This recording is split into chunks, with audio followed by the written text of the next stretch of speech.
Great. So what James and I are going to talk about, and we'll kind of preface the overall talk, is using a couple fairly well-known case examples to kind of look at this overall idea of the normalization of deviance, or kind of maybe to look at it another way is both on the positive and negative side is team decision making. And I'm going to start by highlighting how we are looking at kind of team decision making and trying to help promote that happening in a positive way with a real positive outcome. Hopefully that's effective research, in many of our cases, or teaching. And then we'll kind of look at some past cases at that point. Just kind of, as you've seen, members of our team generally wearing a vest that could be seen as yellow, green, or chartreuse. If you need, if you have questions or you need something, just feel free to reach out. So, also, I think there's a good example of thinking about when we are communicating, always modeling the best example. Anybody notice anything about the set of pictures? Anything stand out? Everybody else except me wearing a Type 3 approved PFD, and I'm not, and I'm holding fish. Actually, it has like a little bit of buoyancy, but not enough to be approved. But think about always setting a good example. Anybody notice anything in that picture behind James? That's an Ocean Gate submarine. James was on an expedition with Ocean Gate with UC Davis and University of Washington.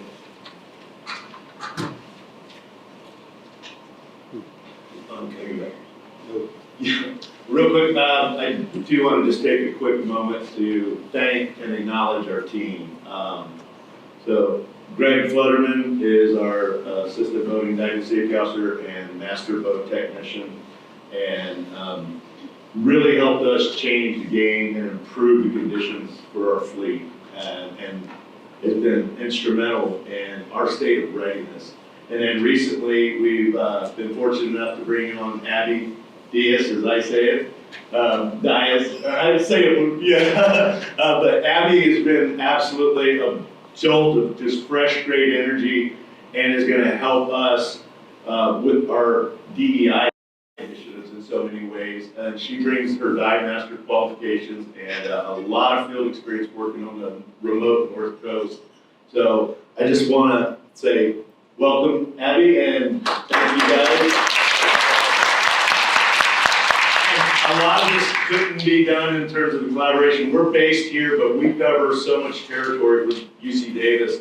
And having David Dam, our Marine Operations Manager, who is all in on safety and taking care of others, and he's been absolutely a tremendous asset for Bodega Marine Lab, but also beyond the lab, and he's been a huge help for this weekend as well. So thank you, Dave. It's working now. Yeah. Great. To kind of preface the bigger part of the talk, I wanted to provide resources. So a 3-page document that we have been ongoingly working as a team. We kind of started with the UC Principles of Community, and then locally, if you think back to our intro talk yesterday with our reserve director and associate director, they talked about the many initiatives, the lending library, just having more access to things around here. Really was led at the community level by the BML and BMR DEI committee. And I think that's so important to think about, how, it's like we may have system-wide policies and things like that, but really it's at the community level where these initiatives start and then build from there, and making sure that, especially as staff, that we are engaged in this process and making sure it's not always just grad students leading these things, but it's had real positive outcomes. As a team, we kind of took those ideas and we wanted to have a community agreement specific to the work that our team does. Diving and boating traditionally, has had a culture associated with it, and just accessing, getting into diving, there's huge financial hurdles. If you didn't grow up as someone who had access to the water and swimming, you're already kind of starting behind just to even get to where you may even be able to access. So we provide well and ahead of our courses, and then at the beginning and throughout the course, we kind of come back to this as our community agreement. And we used the acronym SAFE to come up with what we felt was providing, or at least striving to come up with a safe and positive learning environment. So we had our instructor pledge. We worked with the wording a lot, because the reality is, in a skills objective based industry where somebody's physically going to take a boat or go to a remote place on compressed gas, you have to evaluate them on skills. But how can we do that while making sure everybody is feeling confident and doing it in a positive way? So we had our instructor pledge, and then the parts I wanted to think about. Where did we see a pyramid yesterday?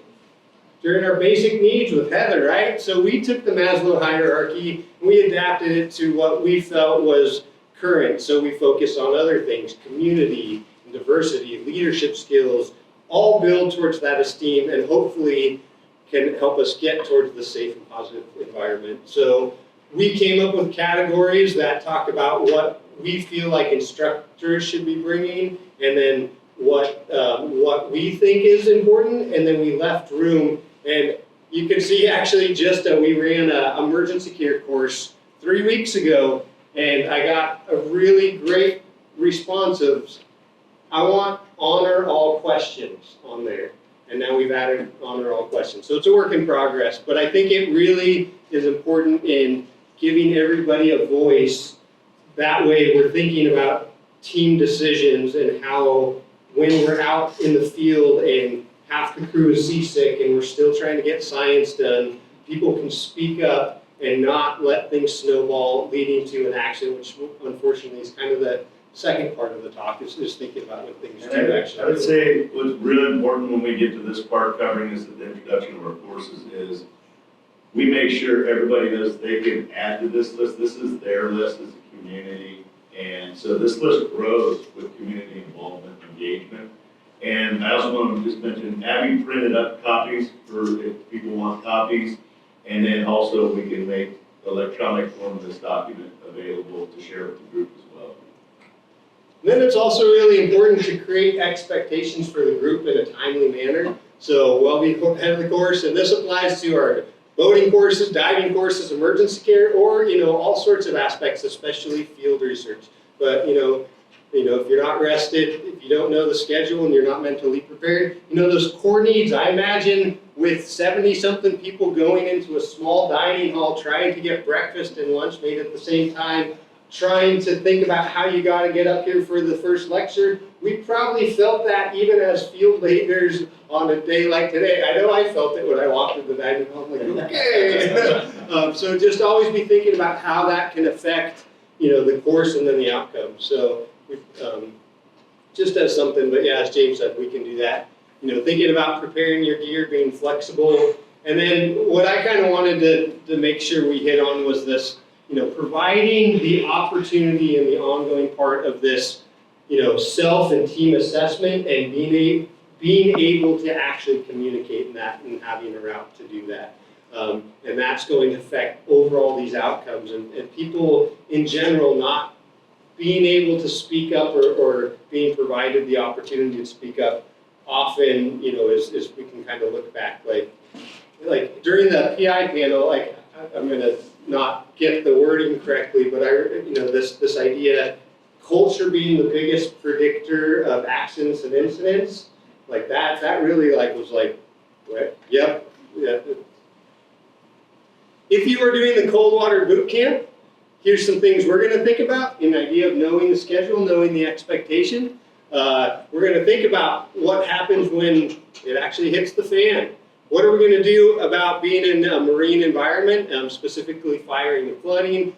Thinking about evacuation, cold water immersion. You're going to learn about the 1-10-1 rule, all these other parts. And then the other thing we're going to go into and you will participate in, and this is something we do as part of our program, as part of our briefings and this ongoing assessment, is formalized risk assessment. So if you do any work with federal agencies or the U.S. Coast Guard, this is standard thing.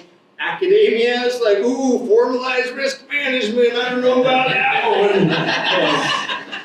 But you know, the idea is like this can be done well ahead of time, and this can also like, as a team, like all I need to do is like, James and I are going somewhere, like, dude, I'm in the red. Okay, we know what we're talking about. Like it's an all-stop moment, and we have this, you know, building into our community agreement. So that's something we're going to go through as part of the cold water boot camp. But really encourage you to think about providing access tools to formalize risk management that doesn't come across as overly onerous, because that's obviously, you know, the big challenge as field leaders. But you know, thinking about, you know, even looking at, you know, Cal OSHA or other standards for an accident and injury prevention program, you're going to see these common things of, you know, dividing up roles and responsibilities, having a safety communication plan in place, and providing hazard assessment and mitigation. Well, doing a short formalized risk management before you take people out scuba diving is a pretty good way to not only do it, provide people the communication, but you know, thinking about the other side, you know, our marine operations manager, Dave Dan, he leads a lot of teams, generally very small teams in a lot of remote places in inclement conditions. Everybody goes through the SCAR exercise after finishing their NAUI seat bag, and then they go ahead and they put their number scores, they all initial it, and he takes a picture of it. And that way it's like, we've all agreed this is what we're thinking about. So with that, I'm gonna turn it over to go in the wrong direction. To James, one reason, like in addition to James's role as our boating safety officer, I think he is a good person to speak to accidents and then really this overall culture, is because he is someone that has kind of lived and worked in this industry. So James, among other things, spent 13 years in the Coast Guard as a boatswain. Can you say it right? Boatswain's mate. Boatswain's mate, trying to spell it right. But operating, you know, motor lifeboats on the Oregon coast in very bad conditions. He was also an instructor for their law enforcement division in the ISS school, whatever that acronym is. But, you know, when you think about, like, James has pulled people, like dead people out of the water. He's pulled live people out of the water. He's gone out in 70-foot swells when the whole crew can't work and still been able to work. But he's someone who has lived and breathed this. He's also an EMT, he's a firefighter. He is the main reason why our community has a marine response unit. Coast Guard can't touch the ground. We work in mud flats. They can't do anything. And he really helped our local, not just the Bodega Bay, but the Snow County, you know, bigger emergency response department create a whole marine program to be able to respond to where Coast Guard can't get to, and continues to do that. So, and he's also been a part of submissions, and he's done that. So I think he's a really important person, and he's been essential at the University of California, Davis, and then many other programs. So I'm going to turn it over to him and sit back and kind of hear what he has to say. And thanks for your time. Thanks, Jason. I hope I don't mess this up. If you wouldn't mind being available, what I'm hoping that this isn't just me talking at you, but this is a process of community discussion. So at any point, I want you to know that you can raise your hand, grab the cue, throw something out there. It doesn't have to be a question. It could be something that you want to share, or you may relate to this in a certain way that's for the good of the group. So I'm going to ask Jason, Abby, be able to kind of pass the mics around. And yeah, so like Jason said, I spent a little over a decade with the Coast Guard. Started out search and rescue, all the Coast Guard's typical missions. And then after many years of experience in the field, was brought down to the training center. The Coast Guard's West Coast Training Center is actually just outside of Petaluma, Many of you probably drove right by it on the way here, and taught there for a good 6.5 years. And during that time, I didn't just teach. I maintained my qualifications and got out in the field.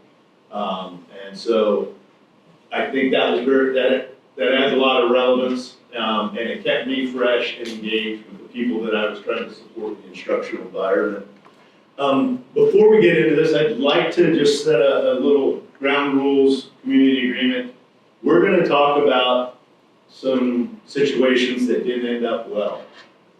And I'm willing to guess that it probably touched people in this room, especially because we're UC, the majority of us. And so that means that ripple effect, those tentacles of these situations may have reached out and touched you or somebody in your community. Some of these topics, these are case examples for our discussion, but I'd like to make sure there's no pointing blame, assigning guilt, bashing of anything. These are the results of some preventable accidents, and so we can learn from them. This is a lesson learned moment. And if anybody's uncomfortable with the topic at any point, let somebody next to you know. Feel free to step out if it resonates to a point like, I don't want to sit through this, but we're going to keep it light. We're talking about how we can improve what we do and increase our awareness. And so much of what I heard yesterday, just fantastic conversation. Try to think of all the things we talked about and we heard from our panelists and guest speakers yesterday, and look at this presentation through those lenses, because it really all just comes back to the same things. But we're going to talk a little bit about some unfortunate situations. Has everybody here heard of the motor vessel conception incident that took place off Santa Barbara Island? Okay, there are a number of folks. And then it was all over the national news just recently, the Ocean Gate submersible, the Titan that went down. Okay, so those are two examples we're going to kind of reference because they had such a national implication and so many people heard about it. And they're good examples for what we're talking about here. And then of course what we're talking about in this presentation is going to have a at-sea slant to it, aquatic-based maritime world. So what I would like to do, our objective here is really just giving an overview of institutional and industry mishaps, discuss how the normalization of deviance influences your acceptance of risk and the importance of informed team decision-making. On our team, we like to call it, do you have the Herum? Okay, do you got the Herum? The Herum means everybody's involved in that process. It's not isolated to a leader or a project manager or a PI. Everybody has a right to engage in this. Everybody has a right to say, I'm not going, or I don't feel safe at this moment to go. So we want to make sure that that is something we foster in our training. We model that example because it makes a difference when we get in the field. I heard some comments yesterday that really resonate with me, which is if we give people good, solid training and it's experiential based, okay, skill-based objectives, and we allow them to learn, practice, and then perform in a controlled setting before we expect them to go and do the work, our teams not only get safer, but they're much more confident, strong, and much more efficient in the science and the data. So we gain a lot more by doing the safety process. And the informed team decision-making is really there to help you manage those risks and come up with potential strategies for optimal operations, but also if things don't go the way you plan or you get surprised, do you have that evacuation strategy? Is your emergency management plan complete and communicated? And then you know how long till rescue is coming and how long you've got to survive and what supplies you need to wait that time out. This ties really well into AJ's talk yesterday as well, especially when you think about remote or isolated regions.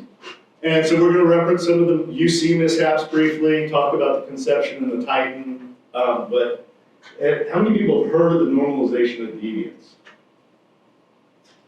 That's actually great. There's more hands. When I started talking about this about 10 years ago, and I found this really was something that stuck with me and it helped explain what we're all experiencing in this field safety culture. So we're going to watch a short video here in a bit about that. That's going to help define that. And then we really want to discuss our individual readiness, our team readiness, so we can make informed decisions about our own safety. The whole point is get the data, come home alive and intact, and go home to your families without any injuries or traumatic stress or things that you have to live with or process later. if those things happen, know where your resources are so you can be healthy after those moments do happen.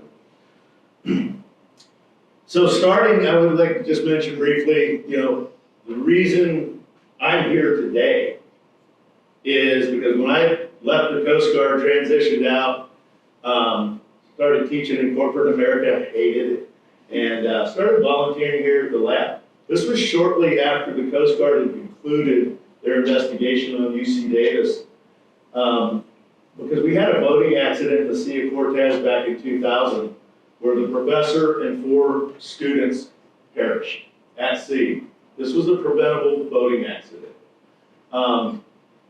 The result was the Coast Guard actually wasn't getting a lot of good cooperation with the University of California following this investigation. They released the results directly to the press. And that was the game changer. We heard it yesterday several times, like, what if this shows up in the LA Times, the San Francisco Chronicle? That's what happened. And the result of that was, from the Office of the President and the UC Davis Chancellor, we now are required to have formal boating safety programs across UC where boating happens.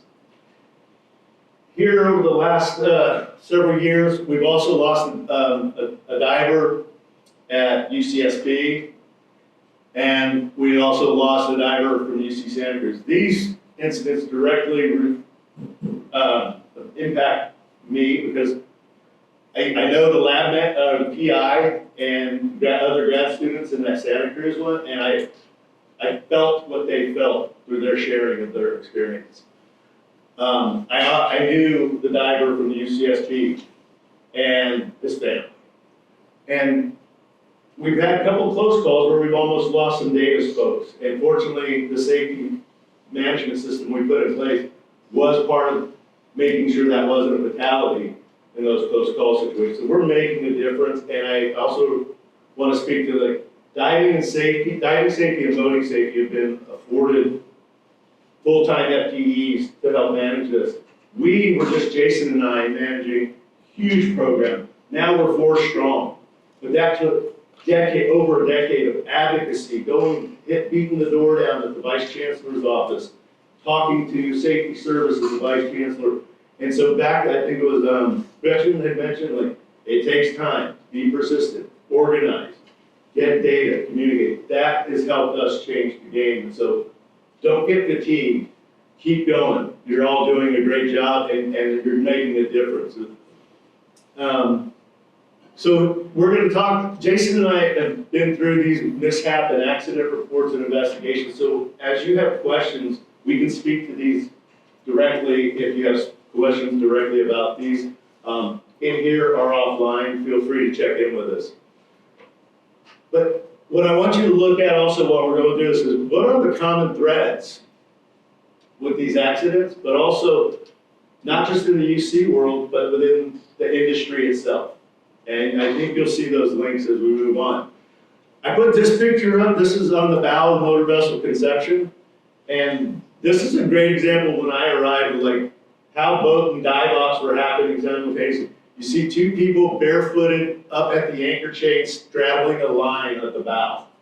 All of those are absolute sins in the boating world, okay? But this is part of the culture that we're changing, and that's just by providing people with awareness. Like, you are standing in a very unsafe position. You could lose an ankle, a foot, you could be pulled overboard and drowned. You're not ready for sea, you're not ready for service. So, like, making sure when we see these things, we can flag them amongst our group and community and have that discussion, and it's not shaming anybody, or it's like, hey, you're standing over a line. Go get some closed-toed shoes on. Where's your PFD? And then those reminders become something we do naturally, and nobody takes a slight to it. It's like, thank you for watching my back. And that's a big game changer in how we communicate in the field, especially in a high-stress environment. So here's just a little bit I want you to kind of think about as we're going through this as well. Why accidents happen. These are some of the more common reasons that we hear in safety talk. Human error, mechanical failure, inadequate resources, lack of training. I want to say yes, But I also want to challenge what it also comes back to is communication and informed team decision making. Okay, that will help mitigate the issues that come up in these areas. So an industry mindset of complacency is real easy to fall into. We're all susceptible to it. Myself, our team, the greater team. So, and it's about what plays into that, fatigue or repetition. All of these things can lead to complacent mindsets. So I want you to think about, what do you do? What do we do when we recognize an unsafe situation? Do we walk right past it? Do we ignore it? Do we communicate it? Do we change it? That's something we're all empowered, or should be empowered and capable of doing. And then when it really comes down to it, who's responsible for your safety? Not the university, not the PI, not the project lead, you are. And so think about, are you safe? And if you don't feel safe, then make sure you speak up, and then you help everybody else address what's making you unsafe or feel unsafe, or when you see others that are unsafe. So we're all, the rescue priorities that we teach: self, partner, victim. Okay? You can't help anybody, you can't take care of yourself or save yourself. Then get your buddy, the person that you've got a rapport, working relationship. You're going to be able to do more together as a team, a buddy's team. And then think about what you can do for others to get the rest of the group or an innocent bystander that got caught up in a situation to safety and help them. And all of these things in this little mind cloud here are really important aspects of any safety management system. And I bet if you look at that, a lot of us can go, oh, I see what's missing or absent from our current safety management system. And these are the things we want to address to make these improvements. Abby, there we go. Abby's gonna, any comments or questions right now? Abby's gonna set up our video. It's a real short one. But any thoughts, anything anybody wants to share? Anything resonate? Uh-oh, I lost you. All right, maybe you'll have more as we move a little further through. Abby's going to play this short video that kind of helps define and explain the normalization of deviance. Is it working? The video, we got to think, go from the Zoom screen, we got to go in, select the video. Thanks, Abby, good job.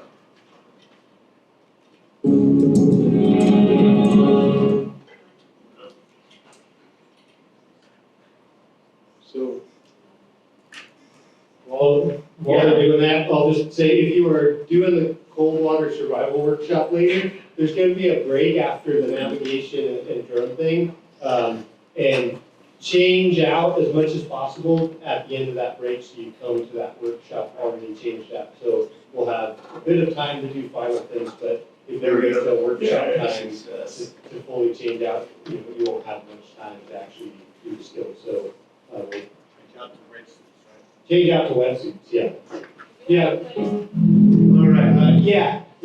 If you're part of that, just find me and I'll get you pointed in the right direction. Make sure you're outfitted with what you need. We can talk more at lunch. Yeah, we'll revisit that next part at the end of this as well.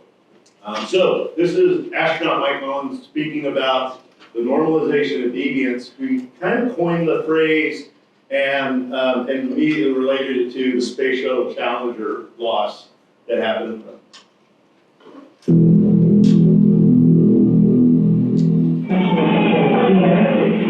McNair, Kyle Frank Smith.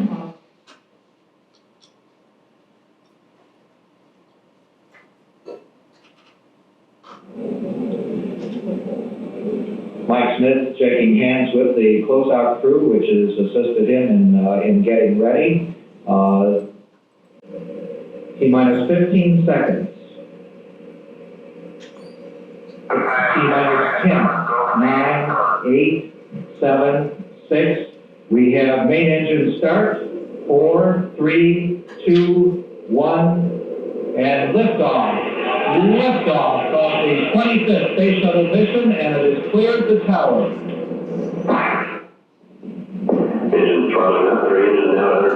Challenger, go and throttle up. Challenger, go and throttle up. 115 seconds, velocity 2,900 feet per second, altitude 9 nautical miles, generates distance 7 nautical miles. What you just saw, the destruction of the Space Shuttle Challenger in 1986, was no accident. It was a result of a normalization of deviance. I'm astronaut Mike Mullane. I'm a West Point graduate who took my commission in the United States Air Force. I'm a combat veteran of Vietnam, and I flew 3 times on the Space Shuttle. That's an odd term. Normal, deviance. What does it mean? Normalization of deviance is that natural human tendency, particularly in pressure circumstances, to want to take a safety shortcut. The pressure you may be under is family pressure. There's something going on at the home that's putting you under pressure. Could be budget pressure. Schedule pressure is certainly a huge hammer. But it is a very human thing to find yourself in a pressure circumstance. You have a job to do, and that job may involve hazards. You have safety standards that are expected of you in executing this job. But now you rationalize that because of this pressure you're under, you're not going to be able to do that job and meet those safety standards. It may be a situation something like this. You have a job to do in the plant or the refinery. It involves hazards, and you know you're supposed to wear protective equipment to do it. But you rationalize, that's going to take time, and I don't have time to dress in that protective equipment. I have to get home to take the kids to the ball game. I have to get onto my lunch break. I got to get on to the next job, whatever. And you say to yourself, well, I've also done this job 1,000 times in the past, and nothing bad has ever happened. I can certainly do it this one time without wearing protective equipment and get away with it. And that's exactly what you do. You take that safety shortcut. And what happens? What are the consequences of you doing that? There are none. There are no bad consequences immediately.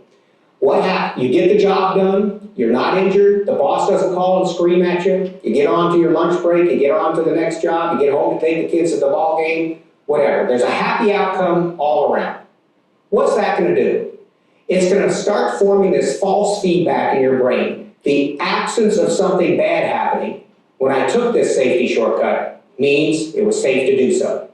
So what's going to happen the next time you find yourself in these same pressure circumstances? And there's always a next time. Because there were no negative consequences the first time you took that safety shortcut, you're going to be mildly tempted to do it again. And you do it enough times, and slowly what happens? The shortcut becomes the norm. You get away with it so many times, that loop is reinforced. The absence of something bad happening means it was safe to take the shortcut. That is reinforced over and over and over until the shortcut becomes the norm. Here's where you're supposed to be in meeting standards and doing this hazardous job, and meeting safety standards and doing this hazardous job. Here's where you are. This deviance is now invisible to you. It has been normalized into your behavior, into your actions. And what happens with normalization of deviance is it leads to predictable surprises. And in hazardous environments, as you face in those plants and in those refineries, and as astronauts face in space, a predictable surprise can be injurious and it can be deadly. And if you ever want an object lesson in a predictable surprise, look at Challenger. Challenger was no accident. Challenger was a predictable surprise.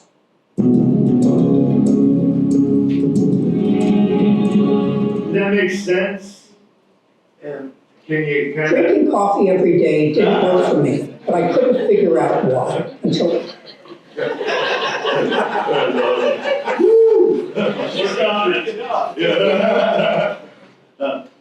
Does that resonate with you all in some way, some capacity, through your individual personal lens or professional institutional lens?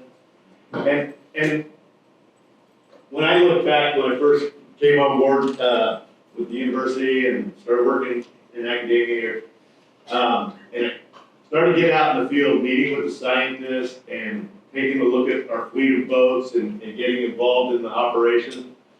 I looked back on how many times when I was in the Coast Guard that I saw a university research vessel go by and I didn't board that boat and do a safety inspection because I gave them a professional courtesy, assuming that they had their safety protocols, equipment, training intact And had I known then what I know now, I would have boarded every university research vessel I saw because they needed a safety talk, a safety upgrade.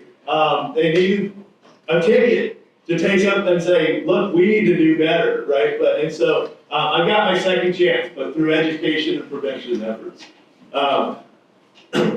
So with this, their normalization of deviance, it does lead to that false sense of security.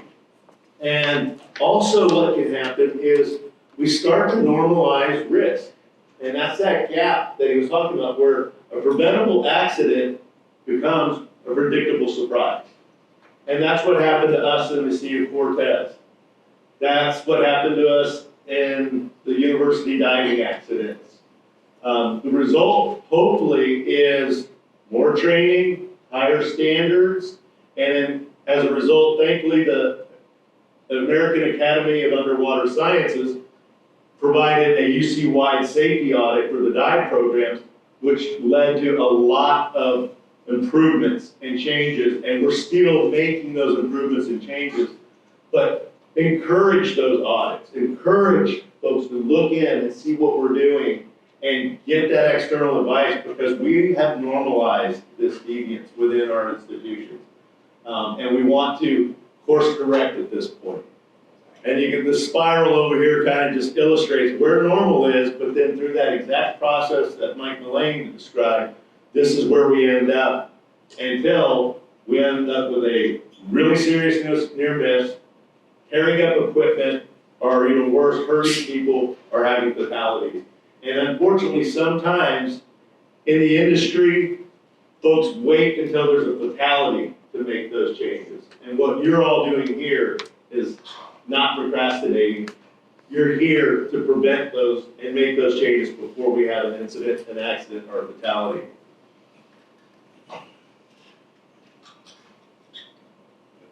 Stuff.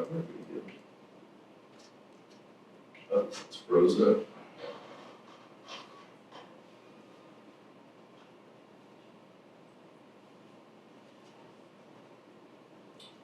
I need a troubleshoot.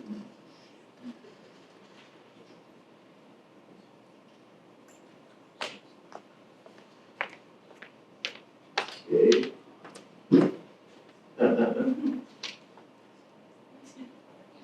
Yeah. Any questions? So I have to say, I have a really deteriorous effect on technology. I stand next to it, it fails. I'm an analog person as a result. A couple examples I just wanted to talk about, run through. You all remember the Titan submersible from this last summer? And I went out with UC Davis. We did an expedition on the Salish Sea up in the San Juan Islands several years ago. And I was invited to come up because it was partially chartered between UC Davis and the University of Washington to work with this Seattle-based company. And our program, we have a really phenomenal team up on Orcas Island that we go up and work with a couple times a year, provide them their annual training and readiness, get them ready for their field season, diving, boating. Well, they had chartered this expedition, and Chief Scientist Joe Gatos said, hey, I know nothing about submersibles, but this is a really exciting opportunity for our two universities. Can you come up and give us the safety? I'm a boat person. I've got friends and family as a Navy kid that were submarine folks, and so I had a little bit of exposure, but this is really well out of my wheelhouse. But I do have that maritime background in terms of inspections and risk prevention and stuff. And so I went up to help with this one, which is the Cyclops, which is not their super deep submersible. And what had happened while we were up there, and I realized their perception of risk with OceanGate and how they dealt with it, managed it, was way different than what my professional background with the Coast Guard and military had been, and then what we were working on here. So it was really instrumental. When we did the pre-mission briefing, there were a lot of unanswered questions, so I was nervous, but I pressed. And when they did their risk assessment, it was a scale that was ignoring the present risk. So we brought our GAR to the table and said, "Glad you got your system, now we're gonna run this mission through our system." And really that GAR tool, it does give you a categorical, like, okay, here's where your risk is at. But the most important part about that GAR tool that we use, and we'll use later this afternoon, is it flushes out discussion that otherwise doesn't happen, where we just go, oh, they look like they're super cool, they know how to run submarines, and we're all gonna pile in and trust them. That blind trust. We do it when we get on commercial transportation, we get on the airplane, right? You hear the captain and the flight crew give us safety briefings. Where's most people's mind at during the safety briefing? Gotta get this text off before I put it in airplane mode, right? Not paying attention to the safety briefing, not taking a look, is that exit behind me? Is that exit in front of me? Are there both? We all can fall susceptible to this. So that GAR tool really helps us press and flesh out these important discussion topics and then see where everybody's comfort is and then how we can accommodate them, or we call them all stop because we don't have enough information. And so following that safety briefing, we weren't together. And so as we talked with some of our crew, we were like, you know what? I got in, checked it out, inspected what I could, and then realized, all right, let's allow their team to make a dive before we start putting grad students and professors on that thing. And fortunately, that was a good call because the first dive, they had technical issues. Thruster issues with the motors, communication, and navigation issues. Got it up, got some of those things repaired, missions being delayed, and then they're kind of wanting to press because it costs a lot of money to have a submarine on site and doing all this. But it's like, no, we're not rushing through this. Let's do another dive, let's make sure everything's functioning well. And then we ended up offering some navigation tips that ended up helping. They had a communication system, so when it went underwater, it was supposed to keep in communication with the surface support. That went out as soon as they got about 300 feet down. And so that affected the recovery efforts of the submarine and the people, the timing when it's going to come up, if they're having issues down below. So we had to flush out a lot of that. Fortunately, by day 2, 3, and then day 4, we actually were pretty well dialed in, but we didn't push it, and that was what was concerning me. And we weren't diving to depths that were beyond what this thing was rated at. We did do a super deep dive on the west side of San Juan Island, and we saw the deepest red sea urchin ever witnessed by human eyes. And we saw kelp down there that the sea urchin was feeding on. Just didn't have really that ideation that like this happened at those depths. So there was cool science and good data given. But the whole important thing was everybody came back.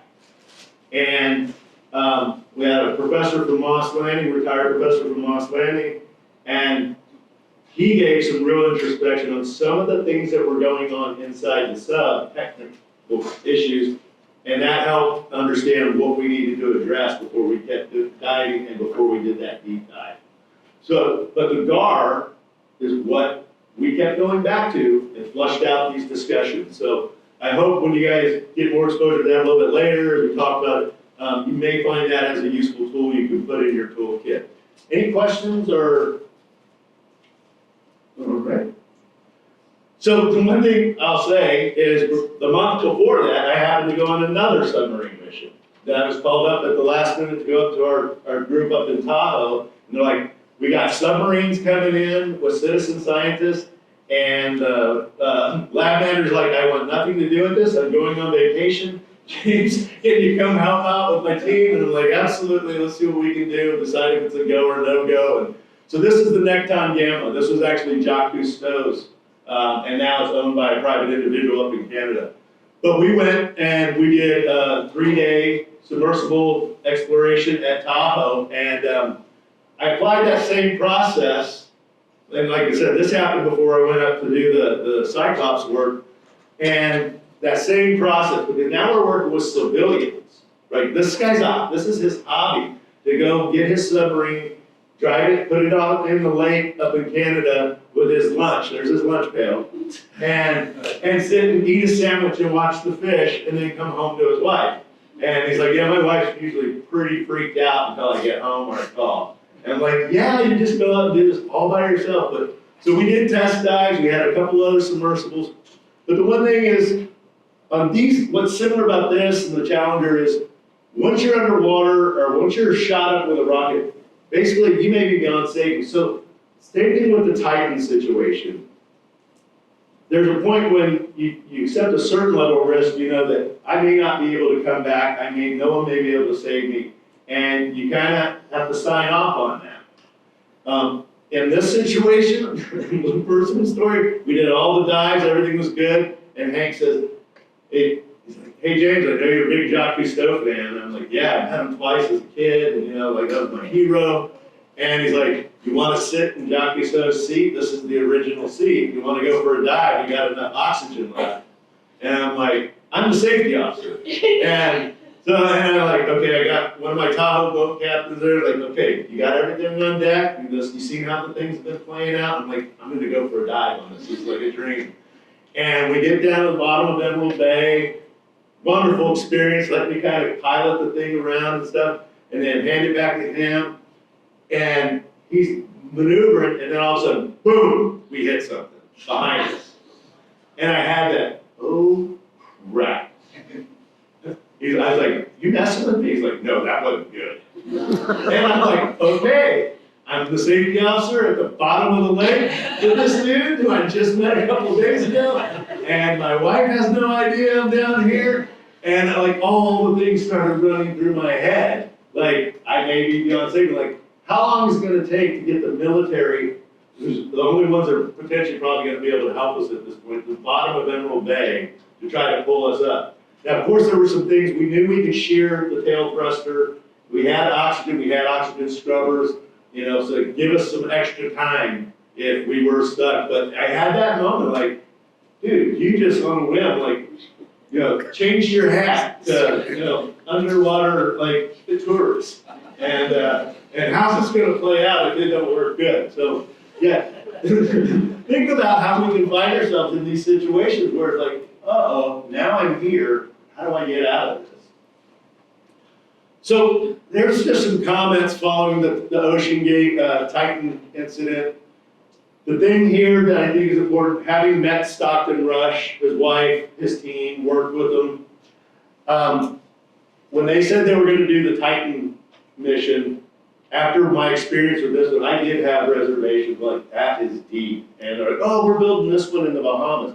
And they're like, well, if you're building it down in the Caribbean, that means it's not under US law in terms of construction, performance testing, and all of that. So the things that have been stated led to, are part of that normalization of deviance and normalization of risk that led to the loss of the Titan. That vessel was not constructed for multiple deep dives over time. It had flaws and they were recognized. And unfortunately, when somebody raised the flag in those situations, kind of whistleblower, they suffered retribution. Serious financial setback, legal issues, because the owner had more money than they did. So hopefully our culture shifts away from this kind of like, we gotta do it, we're gonna go, regardless of the risk. But when those flags are raised, then somebody says, you know what, that's it all stop. Let's get back, let's visit, let's discuss this, let's go to the guard, and let's take this to the appropriate channel. Because the things that do get us into those bad situations, budget, time, schedule, calendar, and clock, we end up doing things we wouldn't normally do because of these things. So, one way I came out of these experiences was like, do we really need to send our people down on these, these deep submersibles? Do we need to be putting people in these really extreme environments to get their data, to do what they need to do? When we have these kind of options, we have tethered ROVs that can get us the same, and we actually do more with way less risk. So also I want you to explore what options, even if it's the way you've always done it, what's new? There's so much technology, so much innovation. How can we do this differently to make it safer and would probably be more effective and more efficient. So this also comes back to what if the rules and laws don't cover it? This was an experimental craft. It wasn't covered by the laws of the United States or industry. And so we will run into these types of things. What if the supervisor and the plans don't cover what's going on? What if the participants aren't prepared? Whose job is it to make sure everybody comes in, that informed team decision making? And then what if the environmental conditions are different than originally communicated? Do we shelter in place? Unfortunately, that's what led to the UC Davis boating accident. They got hit by a severe storm. If you've been to the Sea of Cortez, you know the wind, the waves can come up quickly and last for hours or days. And unfortunately, our professor had his own boat down there, hastily loaded the boat and overloaded it, didn't load it properly, and the crew. And when they left, there was a Mexican ponga and captain that took the other half of the research crew, headed into the conditions, kept their bow into it, found the lee, made their way back to Bahia de Los Angeles. And then our professor did what most people might do if they don't have formalized training or understand. Took the direct route, hammered the throttle down, and they capsized violently. And that led to traumatic injuries that resulted in death, exposure, because they were stuck out there. There was no communication plan. They didn't stay together as a team. And so two folks did that three managed to swim to the island that was close by, but then the rest perished. And when these things happen, maybe if we're provisioned properly, we shelter in place until the situation is passed, and then formulate a new plan and get everybody back together. And then what if this is up to you? We're all field team leaders in some capacity, and are you prepared to change the plan, make the right decision, collect ideas from the greater team, trying to prevent panic and spontaneous reaction, but having a methodical approach that everybody's safety and security, basic needs, and then make sure that when the time is right, then you can evacuate. So in the motor vessel conception, after reading through the accident report, many of these things that you see on that right-hand side played into the situation. This accident also hits close to home. Kendra, who was a UC Davis undergrad and spent time here at the Bodega Marine Lab, her and her father perished in this accident trapped below decks. And I've got friends thus far all the way to Washington, D.C. that worked with her out in West Virginia. Our community is really small, so these things touch all of us.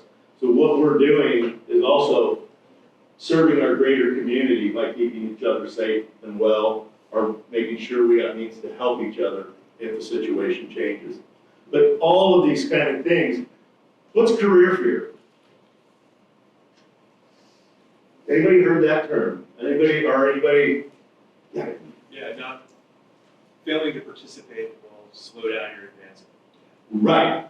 Or if I speak up, this might halt my career path, right? That plays into a lot of poor decision making. And what I do love about academia is we all are typically given a voice and have the opportunity to exercise speech and share our thoughts. Please don't take that for granted, because in the military world, sometimes it's just rank and file, you take your orders and you go. When I joined the Coast Guard, it's like you have to go out, but you don't have to come back. That was the motto. Didn't make you feel real good sometimes, right? But we went through a serious analysis that actually is why the Guard exists, and they changed the motto. You don't have to go out, and you do have to come back. And I think that's important to keep in mind, because that's the way we should all feel about ourselves and each other, is not pushing to a point where we're gonna lose something beyond. You can't turn the clock back. You can't reverse those decisions. You can't unwind that moment. So what we do now really should shape and improve what we do next before we find ourselves in that moment. So back to what I kind of alluded to earlier. There was a lot of speculation about what caused this fire. It hasn't been actually drilled down to the exact thing. but these are potentially the two primary causes. Charging station like this down in the lower galley. If you were on a dive boat and you walk, or you guys, any of you may be on a boat for vacation, doesn't have to be a dive boat, taking trips with your family. So, like, you don't get the same safety briefing a lot of times on boats that you get on airplanes and things like that. And what we charge our vessel operators with is, when crew comes on board, your research is right, a safety briefing. Fire, flooding, emergency communications, where to stand, where not to stand, mariner overboard procedures.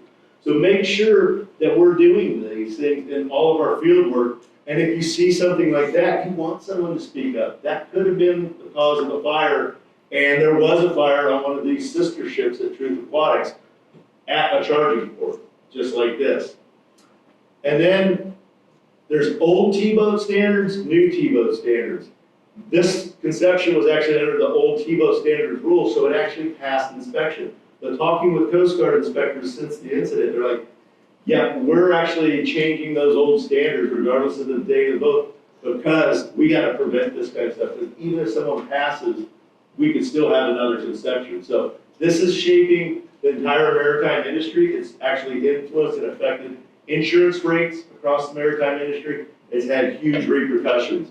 It may have been a trash can fire under the ladder near the galley. Maybe someone was smoking. The other big thing, though, that I come back to on this is there was no live roving watch as required. And that, when you're at sea on a passenger carrying vessel overnight, make sure they're doing what they're supposed to, because that was something that didn't happen. Everybody on that crew was asleep. And that, sounding the alarm, getting people out, and addressing the fire could have happened if they'd been following that simple rule and following those simple procedures. Also, when you think about where you're sleeping, in the field terrestrial environment, are you sleeping under a tree in a windstorm? Okay? Think about when you go to the hotel, how many people actually locate the fire extinguishers and walk the evacuation route out of the hotel? Every time. And we travel a lot. That's one of the first things I do after I check in. What's my egress route? If I come out of this hotel room, do I take a left or a right? If I'm down on the floor because it's a smoke field, am I going out? Which way is that stairwell and which wall am I maintaining contact with? That's my standard. And of course, it comes back to my training and experience. But that's what I encourage all of you to do. Know your egress routes, know your exit routes, so that you can get to a safe assembly area. I've been in hotels where the alarm's gone off in the middle of the night and had to do that.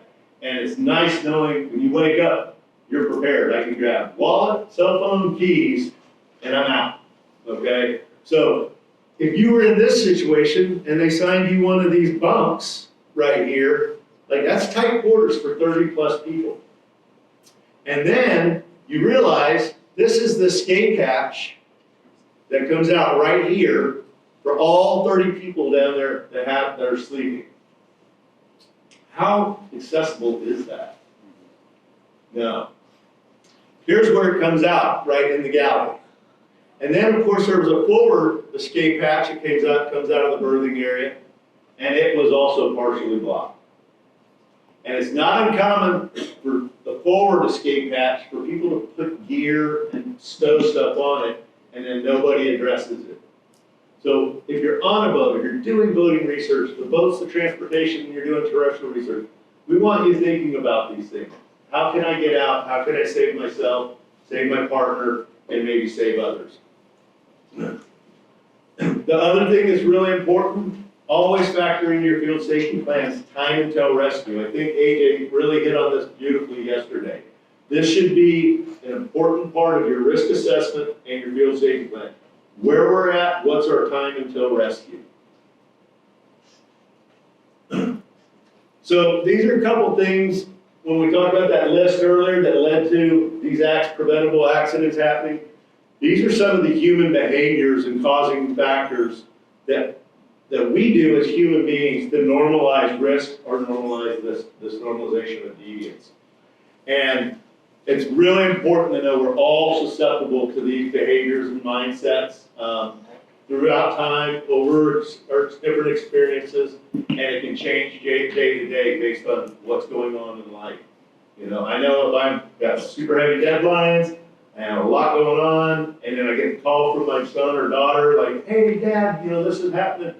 It really compresses it. My situation awareness can go from this to this, and that's where I also have to rely on my team. Hey, Jason, Abby, Greg, Dave, this is what's going on in my life right now. This is what I'm working on, this is what I'm dealing with. I want you guys to know because we want informed team decision making. So you guys keep an eye out for me. Look around, all right? That is an important thing to share that with your colleagues so that you can have each other's back because it's a real thing. And fortunately, I have a team that gets it and we do that for each other. The one thing I want to mention real quick before I wrap up here, the Dunning-Kruger effect here. This one I see a lot, especially with new grad students and undergrads at times when we're working with the undergrads.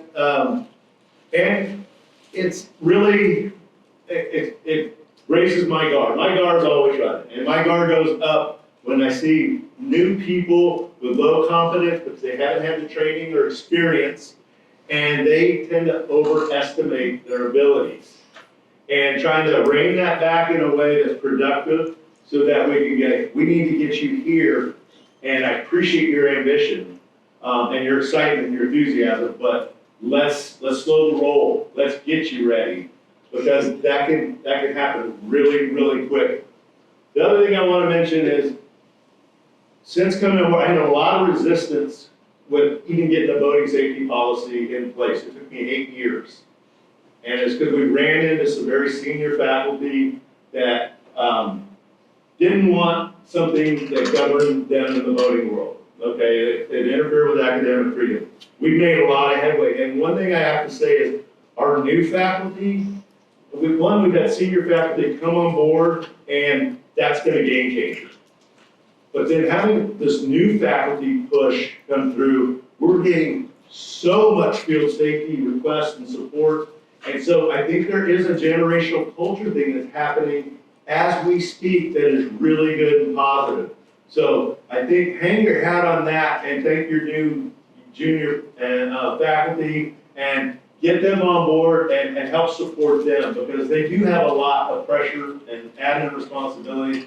And we do know that more staff hires would actually help with that, okay? And so just know that that's part of what we're all doing together. And it's a breath of fresh air because I think with retirements, and with some of those retirements, it's created a really wonderful opportunity for people with a fresher approach and that are all about it. So we're heading in the right direction, and we thank all of our senior faculty.